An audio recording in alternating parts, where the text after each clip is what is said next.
Bonsoir et bienvenue dans l'Instant T. C'est la dernière semaine de cette émission avant de retrouver notre programmation d'été. Aujourd'hui, on fait un retour sportif sur le week-end passé. Ce sera en fin d'émission avec Laurent Villebout. Notre invité du jour, quant à lui, vient nous parler du problème des déchets plastiques, notamment pour les océans. Bonsoir Stéphane Bruzo. Bonsoir. Merci d'être avec nous. On vous retrouve dans un instant pour votre conférence qui a lieu justement ce jeudi 23 à Pleumeur. On en parle juste après l'actualité du jour dans le Morbihan. Les océans et le littoral, justement, qu'il va falloir préserver si l'on veut continuer d'en profiter. C'est un peu l'un de vos messages, Stéphane Bruzo, que vous véhiculerez ce jeudi à l'espace culturel Passe Ouest, c'est à Pleumeur. Vous êtes professeur à l'université Bretagne Sud, vous faites partie de l'IRDL, vous êtes docteur en chimie des matériaux, jusque-là tout va bien, et vous étudiez notamment les matériaux plastiques. Votre conférence, elle porte sur les déchets plastiques et sur la pollution marine. Alors en cette fin juin, à quelques jours de la véritable période estivale, j'imagine qu'il est plus qu'important de communiquer sur l'importance de ne pas jeter dans la nature toutes sortes d'éléments ou d'emballages plastiques. Est-ce que c'est pour ça que cette conférence a lieu maintenant, juste avant la période d'été ? Oui, on peut y trouver cette raison-là, mais je dirais qu'en fait, on devrait se préoccuper de cette problématique-là tout au long de l'année. Les 365 jours de l'année sont importants, évidemment, pour préserver notre planète dans un futur proche. Dans elle tombe là, je dirais, c'est presque un peu le fruit du hasard, mais peut-être que c'est effectivement un sujet qui sensibilise plus les personnes en cette période, on va dire, pré-estivale, que en les gens voulant hiver, profiter justement des plages. On retrouve tous ces éléments plastiques sur le littoral, sur les plages notamment. Ça fait partie intégrante de notre quotidien, pardon. C'est très pratique, mais ça pose désormais un véritable problème de pollution s'il n'est pas recyclé en fait. S'il n'est pas trié, s'il n'est pas recyclé, s'il n'est pas en fait éliminé de manière correcte, le danger, c'est tous les plastiques qui s'échappent dans la nature, que ce soit d'ailleurs pas forcément en mer, sur Terre, puisque les éléments naturels font que les vents, les courants, les fleuves transportent en fait tous les déchets qu'on peut accumuler sur Terre, et in fine, les déchets finissent tous soit dans les mers, soit dans les océans, par notre activité quotidienne, qu'elle soit civile, industrielle ou touristique ou portuaire. Toutes les activités qui génèrent ce type de déchets-là font que, in fine, si on ne prend pas soin de les traiter correctement, ils finissent tous dans la mer ou dans les océans. Il y a deux expéditions sur lesquelles vous vous êtes appuyé et auxquelles vous avez participé, celle de Tara et celle de Med. Quels sont leurs objectifs à toutes les deux? Là, on voit des images de Tara. Alors, c'est deux expéditions qui travaillent un petit peu, je dirais, en parallèle. L'expédition Med pour Méditerranée en danger, tous les ans, chaque été, sillonne la Méditerranée pour étudier l'évolution de cette pollution sur une période de temps de plusieurs années. Et quant à Tara, c'est une opération beaucoup plus ponctuelle qui a eu lieu en 2014, où Tara, effectivement, avait ciblé la Méditerranée et les déchets plastiques comme sujet d'étude. On sait aujourd'hui que Tara vogue vers les eaux du Pacifique pour explorer les coraux depuis quelques semaines. C'était leur départ, justement. Alors, il y a beaucoup de chiffres sur le site aussi de Med, pour revenir à eux, notamment un chiffre sur la mortalité. C'est assez fou, en fait, de voir qu'1 million d'oiseaux et près de 100 000 mammifères, justement, meurent à cause des déchets plastiques. Est-ce que c'est l'un des plus gros impacts un des plus gros, oui, sans aucun doute, sachant que ces chiffres-là, effectivement, sont toujours relativement approximatifs, mais quoi qu'il en soit, c'est un sujet qui devient de plus en plus préoccupant et qui le sera sans aucun doute de plus en plus dans les années, dans les décennies qui vont venir, d'où l'intérêt, effectivement, de pouvoir trouver des solutions de tout type pour essayer au moins de limiter, voire de diminuer cette pollution-là dans les années qui viennent. 11 milliards, c'est le nombre d'objets perdus chaque jour, c'est plus que d'êtres humains? Oui, oui. Si on le voit comme ça, c'est plus que d'être humain, Alors après, il y a des objets de toutes dimensions, et c'est bien ça qui fait la difficulté du problème, c'est qu'on va trouver des macroplastiques, des objets plastiques, mais qui petit à petit vont aussi, au cours du temps, se dégrader, se décomposer pour former des toutes petites particules plastiques qui, au final, peuvent être ingérées en fait par les mammifères marins, par les oiseaux de mer, par les crustacés, par les coquillages, et qui vont aussi perturber, bien évidemment, la santé de tous ces organismes-là. L'un des exemples flagrants aussi, selon vous, c'est celui d'un continent qui est en train de se recréer à cause de nos déchets? Oui, c'est ça. Bon, les différentes expéditions ont identifié plusieurs zones critiques en termes de concentration de déchets. Et moi, j'ai souvent l'habitude de citer la zone du Pacifique Nord, où l'on estime à peu près à 3,5 millions de kilomètres carrés ce qu'on appelle le continent de plastique, 3,5 millions de kilomètres carrés. Pour donner une idée, ça équivaut à 6 fois la superficie de la France.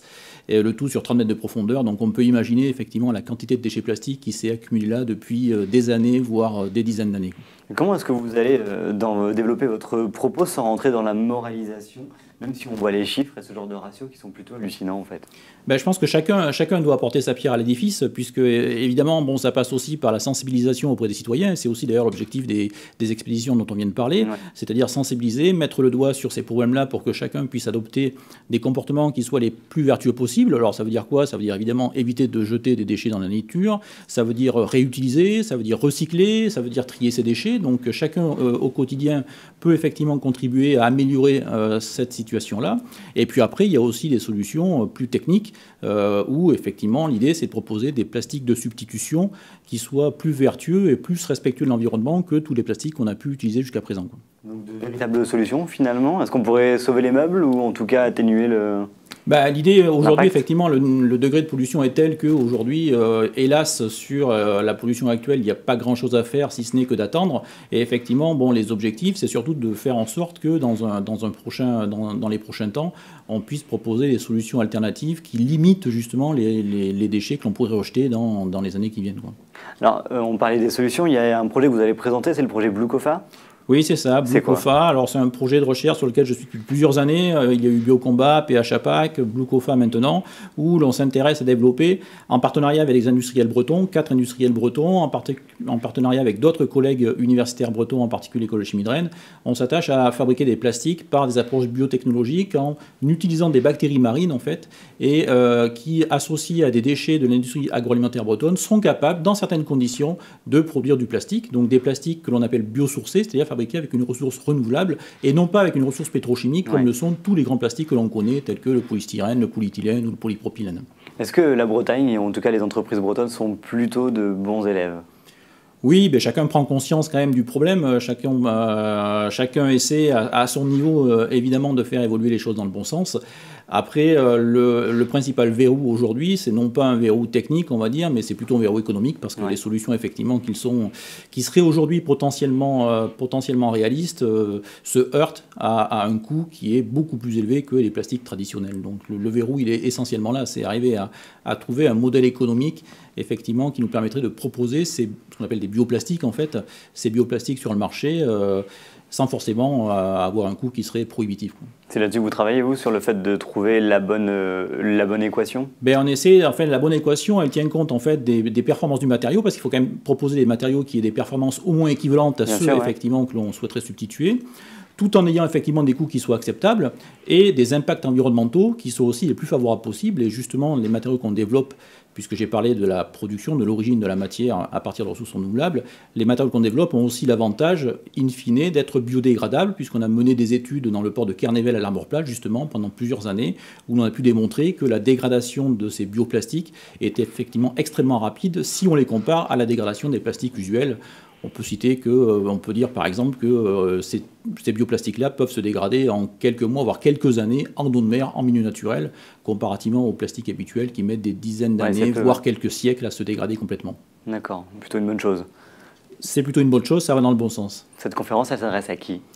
Elle s'adresse à tout le monde, je dirais. Qui peut venir jeudi soir? Elle s'adresse à tout le monde. On va essayer effectivement de bien vulgariser les choses, déjà de faire un état des lieux sur cette pollution, en essayant de présenter des éléments assez communs, de manière à faire émerger cette problématique, faire comprendre cette problématique, pour que chacun puisse aussi, à son stade, je le disais tout à l'heure, apporter sa pierre à l'édifice. Et puis, dans un deuxième temps, justement, je présenterai des recherches que je développe depuis plusieurs années à l'IRDL, pour montrer à tout le monde qu'il y a des solutions qui peuvent exister, auxquelles il faut que les industriels s'intéressent, si tant est qu'on arrive effectivement à trouver des marchés, des marchés de niche, hélas, mais en tous les cas, de pouvoir trouver un modèle économique qui soit suffisamment viable à court terme. Pour finir, quel est le message primordial que vous voudriez faire passer, que ce soit aux industriels ou au grand public?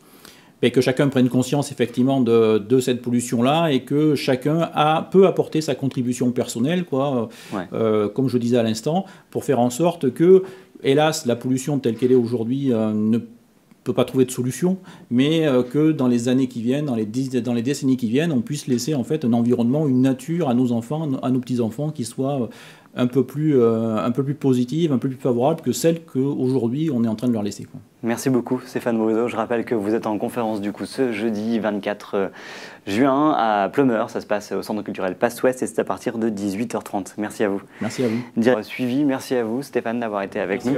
Je rappelle que votre événement c'est ce jeudi à 18h30 à la salle Passe Ouest à Pleumeur. Quant à nous, on se retrouve demain sur TB Sud. Très belle soirée.